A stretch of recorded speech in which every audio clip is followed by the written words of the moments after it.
அடடே, தியாகி பெற்றெடுத்த அழகு சுந்தரமே, வாங்க வாங்க. என்ன நம்ம பையனையும் கூட்டிட்டு வந்திருக்கீங்க? சொல்லி அனுப்பியிருந்தா நாங்களே வந்திருப்போமே. உங்களை நேர்ல பார்த்து பேசியிருந்தா நாங்களே வந்தோம். என்ன விஷயம் சொல்லுங்க. உங்க பேச்சுல நக்கல் தெரியுது மிஸ்டர் தேவராஜ். பரவாயில்ல, நான் விஷயத்துக்கு வரேன். நம்ம நாடு சுதந்திரம் வாங்குறதுக்காக அந்த காலத்து மன்னர்கள் இருந்து மகாத்மா காந்தி வரைக்கும் போராடி சுதந்திரம் வாங்கணும். ஏன் அதுக்காக எவ்வளவு உயிர்களை பறி கொடுத்தோம், எத்தனை தாய்மார்களோட தாலி பறி போச்சு, பெற்ற மகன்கள் இருந்த பெற்றோர்கள் எத்தனையோ பேர் இருந்த. இப்படி எல்லா துன்பங்களையும் சுமந்து வாங்கி இந்த சுதந்திரத்துலதான் நீ நாமனு எல்லாம் சுகமா இருக்க தெரியுமா? தம்பி, சுதந்திரம் வாங்கி 75 வருஷம் ஆகி போச்சு. இப்ப எதுக்கு அதெல்லாம் பேசிட்டு இருக்கு? மக்கள் எல்லாம் சுதந்திரமா தான் இருக்கிறாங்க. முதல்ல வந்த விஷயத்தை சொல்லுங்க. சொல்றேன். ஏழைகளோட குடும்பம் குட்டிச்சவரா போனதுக்கு காரணம் சட்டத்தை மீறி நீங்க கள்ளச்சாராயம் காசு தான். அதே ஏழைக்கு வட்டிக்கு பணத்தை கொடுத்துட்டு பத்திரத்துல 10 மடங்கா எழுதி வாங்கிட்டு அநியாயங்கிற பேர்ல வட்டிக்கு கொள்ளையடிக்கிறது. வட்டி கட்ட முடியாதப்ப அவங்ககிட்ட இருக்கிற நிலத்தையோ வீட்டையோ அபகரிச்சுக்கிறது. அவங்கள கூலி வேலைக்கு தள்ளி கொடுமைப்படுத்துறது. இதெல்லாம் செய்யாதீங்கன்னு தட்டி கேட்க வந்தவள அடிச்சு விரட்டி விடுறது. இந்த மாதிரியான உங்க போக்க நிறுத்திங்கன்னு சொல்லிட்டு போகலாம் தான் நாங்க வந்த மிஸ்டர் தேவராஜ். நீ சொன்ன மாதிரி எல்லாம் நடந்ததா எதுவும் தெரியலையே. தெரியாதுதான், எதுவும் தெரியாதுதான்.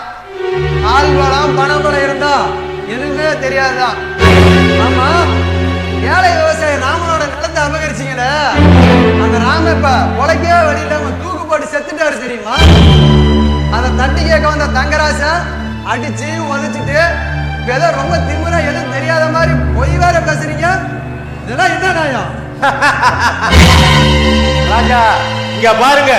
அந்த தேவராஜ், அந்த தங்கராஜ் இந்த தேவராஜ் தேவையில்லாம அடிக்கடி தலையிட்டு இருக்கிறான். முதல்ல அவனை தீர்த்து கட்டணும் தான் இருந்தோம். ஆனா அவன் சின்ன பையன் விட்டு வச்சிருக்கிறோம். மிஸ்டர் அழகு சுந்தரம், அவன் இளரத்தம் ரொம்ப துள்றான். இங்க பார், எங்க வழியிலையோ அல்லது எங்க தொழிலையோ எவன் குறுக்க வந்தாலும் தலை இருக்காது. இதுதான் எங்களோட முடிவு.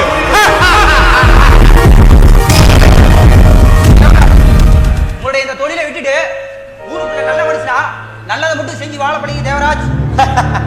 எப்படி எப்படி தொழில விட்டுறதா? கோப்பு துறவு போக வர ஏசி காரு மாளிகை போல மாடி வீடு வசதியான வாழ்க்கை இதெல்லாம் எப்படி வரும்? இந்த புறத்தொழில் மாதிரி ஆடு மாதிரி உழைக்கிற இந்த ஏழை மக்களுக்கு குழப்ப அசதியை போக்கத்தான் குறைஞ்ச விலைக்கு சாராயத்தை கொடுக்கிறோம். அவசர தேவைக்கு கடன் கேட்டு வர்றவங்களுக்கு தான் வட்டி. நாங்க இல்லைன்னா இந்த ஏழை மக்கள் ரொம்ப சிரமப்படுவாங்க. நாங்க அவங்களுக்கு நல்லதைத்தான் செஞ்சுக்கிட்டு இருக்கிறோம். இதையெல்லாம் உங்களால செய்ய முடியாது. முதல்ல அதை புரிஞ்சுக்க அழகு சுந்தரம். தேவராஜ், அவங்களோட பொண்டாட்டி பிள்ளைங்க வருமானம் பத்தாம போனதால பசியும் பட்டியலையும் சாகுறாங்க. கட்டிக்க மாத்தி துணி கூட இல்லாம தவிக்கிறாங்க. உங்ககிட்ட கடனை வாங்கிக்கிட்டு அதுக்கு வட்டி கட்ட முடியாம இருக்கிற நிலத்தையும் இழந்துட்டு உங்ககிட்டயே அடிமையா வேலையை செய்ய வச்சுக்கிட்டு அது கூலியை தராங்க.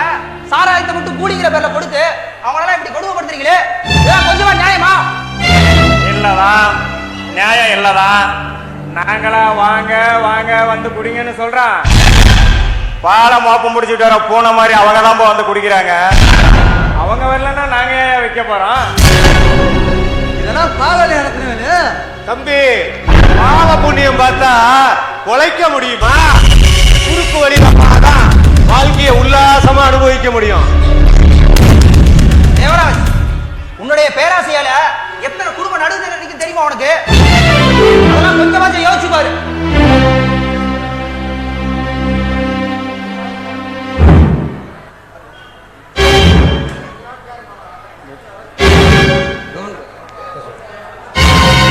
மிஸ்டர் அழகசுந்தரம், அதை பத்தி எல்லாம் எங்களுக்கு எந்த கவலையும் கிடையாது.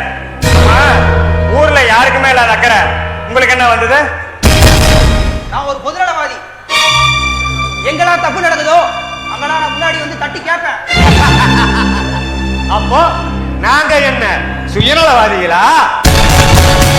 இங்க பாருங்க அழகு, உங்களுடைய அன்பு அகிம்சை இந்த மாதிரி பேச்செல்லாம் இந்த ஏழை மக்கள்கிட்ட தான் எடுபடும், எங்க கிட்ட எடுபடாது. நீனா எதுக்கு இந்த வெட்டி பேச்செல்லாம் எங்க கிட்ட பேசிட்டு இருக்கீங்க? போய் உங்க வேலையை பாருங்க. எது வெட்டி பேச்சு? இல்ல எது வெட்டி பேச்சுக்கிறீங்க?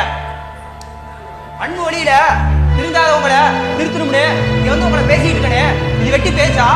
இல்ல அகிம்சை வழியில இந்த நாட்டுக்கு மகாத்மா காந்தியடிகள் சுதந்திரம் வாங்கி கொடுத்தாரு, இல்ல அதுதான் வெட்டி வேலையா? வெட்டி பேசிக்கிறீங்க? ஐயா, எங்களுக்கு வெட்டி பேசி எல்லாம் பழக்கம் இல்ல, வெட்டிட்டு பேசிதான் பழக்கம். கத்தி பேசி எல்லாம் பழக்கம் இல்ல, எங்க கத்தி பேசிதான் பழக்கம். இன்னும் ஒரு நிமிஷம் நீங்க இங்க இருந்தீங்கன்னா புரியும்னு நினைக்கிறேன். போறதுக்கு முன்னாடி ஒண்ணு, உங்களுடைய இந்த நடவடிக்கையை மட்டும் மாத்திக்கிறீங்கன்னு வச்சுக்கீங்க, உங்களை பத்தி மேலிடத்துல புகார் பண்ணாம விட மாட்டோம். தேவராஜ், அத்துவேல் பாண்டியா, 2 பேரும் நல்லா கேட்டுக்கங்க. நீங்க பண்ணிட்டு இருக்கிற அக்கிரம அட்டுழியத்து எல்லாத்துக்குமே ஆதாரத்தோட திரட்டி 2 பேர் மேலே கேஸ் போடுவேன். என்னப்பா இளரத்தம், எங்க மேல கேச போடுவியா? போடு, நல்லா சாங்கா போடு. என்ன பெரியவர, நீ கம்ப்ளைண்ட் பண்ணுவியா? போயா, போ கம்ப்ளைண்ட் பண்ணு. கம்ப்ளைண்டால எங்களை ஒண்ணும் பண்ண முடியாது. ஏன்னா எங்க கிட்ட ஆள் பலம் பணபலம் நிறைய இருக்குது. நீங்களா போய் வம்புல மாட்டிக்கிறாதீங்க.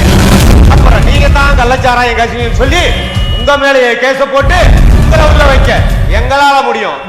போய்யா, போய் உன் பொண்ணு மைதிலிக்கு கல்யாணம் பண்ணி வைக்கிற வேலையை முதல்ல பாரு. தேவையில்லாம எங்க விஷயத்துல தலையிட்டு உங்களை உருத்தெரியாம ஆக்கிடுவேன், ஜாக்கிரதை. என்ன மிரட்டி பாக்குறீங்களா? இந்த உருட்டல் மிரட்டல் நான் பயப்பட மாட்டேன். வயசாயிடுச்சுன்னு பாக்குறீங்களா? 10 பேர் வந்தாலும் தூக்கி அடிப்பேன். தேவராஜ், ரத்னவேல் பாண்டியா, இதுவரைக்கும் நீங்க இந்த அழகு சுந்தரத்தை காந்தியவாதியா தான் பார்த்திருக்கீங்க. இனிமே நீங்க இந்த அழகு சுந்தரத்தை சீர்திருத்தவாதியா பார்க்க போறீங்க. இந்த நாள் உங்களுடைய கேலண்டர்ல குறிச்சு வச்சுக்கோங்க. இன்னையிலிருந்து உங்களுடைய அழிவு நாள் ஆரம்பமாயிடுச்சு. எங்களுக்கு உங்களுக்கு தர்மயுத்தம் தொடங்கிடுச்சு. இந்த யுத்தத்துல நாங்க நீங்க பண்ற அக்கிரமங்களுக்கு உண்டான ஆதாரங்களை திரட்டி அந்த மாவட்ட கலெக்டர், காவல்துறை உயர் அதிகாரி, நம்ம சிஎம் வரைக்கும் அனுப்பி இந்த ஏழை மக்களை உங்களுக்கு எதிராக போராட வச்சு உங்களுடைய முன்னேற்றத்தை தடுத்து நிறுத்தி உங்க படரிய ஒழிச்சு கட்டி நீங்க எப்படி ஏழையோட வயிற்று அடிச்சு அவங்களை நடுத்தருவுக்கு கொண்டு வந்தீங்களோ, நாங்களும் சட்ட ரீதியா போய் உங்களை ஜெயில தள்ளி கழுதின வச்சு நடுத்தருவுக்கு கொண்டு வரல. என் பேர் அழகு சுந்தரடா. போயா, போ. எங்க போய் எப்படி கம்ப்ளைண்ட் பண்ற நானும் பார்க்கிறேன். இவனுக்கு 2 பேர் மேலே ஒரு கண்ணை வை, அடிக்கடி கண்ணடிச்சுட்டே. விடுங்க பார்ட்னர், இவனுங்களால என்ன